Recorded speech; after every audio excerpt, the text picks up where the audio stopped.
សួស្តីបងប្អូនទាំងអស់គ្នាគឺថ្ងៃនេះគឺយើងបានមកលេង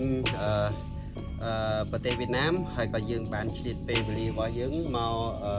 ទំនប់សេសានដែលយើងបានហៅយើងបានស្គាល់ថាទំនប់អញ្ចឹងណាប៉ុន្តែទំនប់ដែលយើងកំពុងតែមកនេះគឺនៅប្រទេសវៀតណាមនៅខាងលើ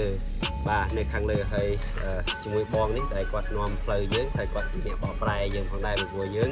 អត់ចេះខ្មែរទេគាត់ជាម្ចាស់អត់ចេះខ្មែរអត់ចេះវៀតណាមហើយចេះហាបាទនឹងឲ្យយើងមកហើយក៏យើងក៏ឆ្លៀតពេលថតរូប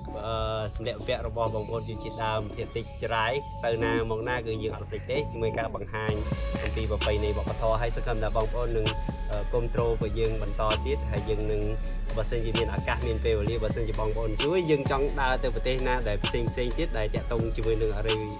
ថាវប្បធម៌ប្រពៃណីយើងហ្នឹងហើយអរគុណ Goodbye.